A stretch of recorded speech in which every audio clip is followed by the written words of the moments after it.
Hello and welcome back to An Old Man Watches. Today I am going to be talking about Counterblast, which you can think of as a techno thriller, albeit one from 1948, so the technological base from which it's working is not exactly today's standards. The film is set shortly after the end of the Second World War in what was then contemporary times, and a group of German officers escape from a POW camp in the UK. Most are recaptured, but the last, biochemist Dr. Bruckner, who was nicknamed the Beast of Ravensbrück for his terrible experiments, manages to elude the authorities. He achieves this due to the aid of a frankly implausible circle of spies who are still apparently operative in the UK despite years of anti-Axis counterintelligence work and the fact that the war has been over for quite some time. This organisation tells Bruckner that the price of his freedom and a trip to South America is that he complete the biological research on which he was working when the war ended. Now, this research is a vaccine for the entirely fictitious cardiac plague, which we're told is even more deadly than the pneumonic plague. The villains intend to weaponise the vaccine by using it to immunise the German people, then unleashing the plague on the rest of the world.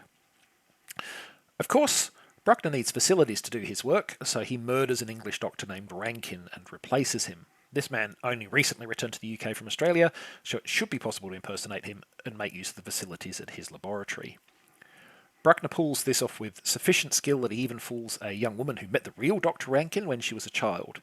I guess we can only assume that Dr. Rankin, who was very, very bald when Bruckner murders him, still had his hair back then, because Bruckner has a fine head of hair on him.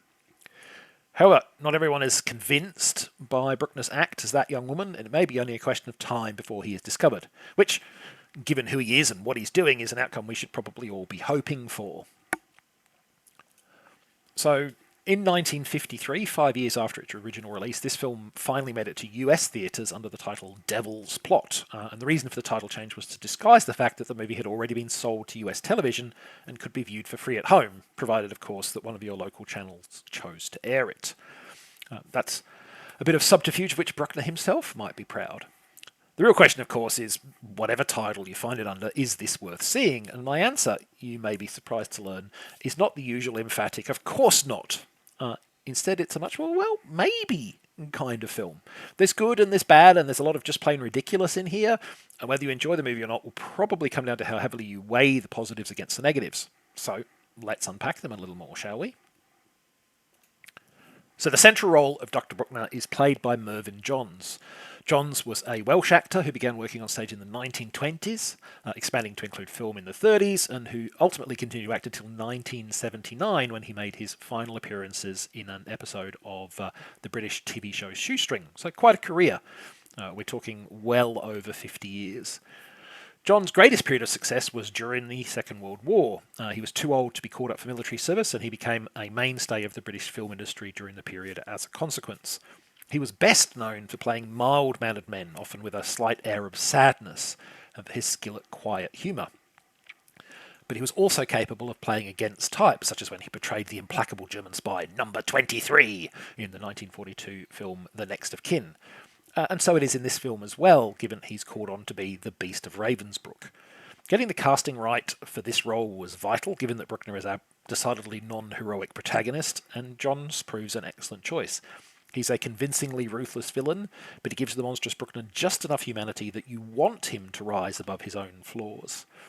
This last element is in fact a central narrative tension of the film. After all, it's a 1948 British movie. There's no chance the Nazis are actually going to win. The only real question is, how will they fail? Will it come through redemption of Bruckner or through some other means?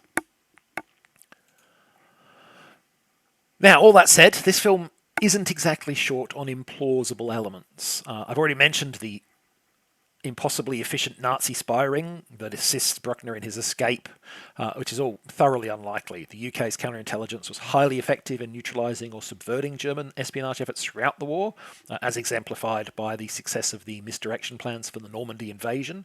And quite apart from that, the film is set in then contemporary 1948. How and why is this spy ring still operating 3 years after the end of the war?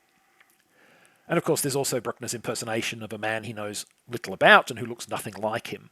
The film has to work pretty hard to justify this strategy not falling apart in the first 10 minutes. And these aren't even the goofiest plot points in the film, mind you. Trust me when I say that I've left you plenty of really? They went there? Moments to discover should you watch this for yourself. It also has what I shall only describe as a splendidly apropos finale.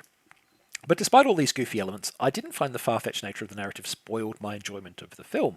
In fact, I found the movie's efforts to justify its unlikely premise and even less likely plot quite endearing on the whole. It's all very silly, but it's earnest in its silliness, and I suspect that the fear of a Nazi resurgence and the continued presence of Nazi spies was probably quite sincerely felt back when it was made. I mean, it was 1948, after all. The war was a very, very recent memory. Of course, being made in 1948 does carry with it some other cultural baggage. While I didn't find Counterblast to be noticeably racist, except in the silent there are no non-white people in this kind of way, it's definitely got its sexism front and centre. Most notably, there's a scene where a female character is flat out told that she could give up her plans for a career instead of focus on the only thing that would make her really happy, which in the film's view, of course, is looking after a man. Now, there's no irony in this conversation. I want to be clear about that. This is presented entirely sincerely and undoubtedly reflects the prevailing establishment view of the time. The war effort had required women to take up careers in many previously male-dominated fields, such as factory work. But post-war, there was a concerted, organised effort by the authorities and employers to push women back into the home, where they were felt to belong. This included overt methods, such as bans on married women working in many workplaces, and less overt ones, such as the messaging in this film. So, yeah, be aware of that going in. You are going to have to put up with that. Overall, though, I think Counterblast is a significantly better film than you might expect of a 75-year-old movie that you've probably never heard of. I don't regret the time spent watching it, and I'd definitely be willing to give some time to other Mervyn Jones performances, such as The Next of Kin. He is actually really rather good. So, next time, a surprisingly recognisable cast in the 1976 thriller Embryo. But that's next time. Until then, thanks for watching this video, and I hope you enjoyed it.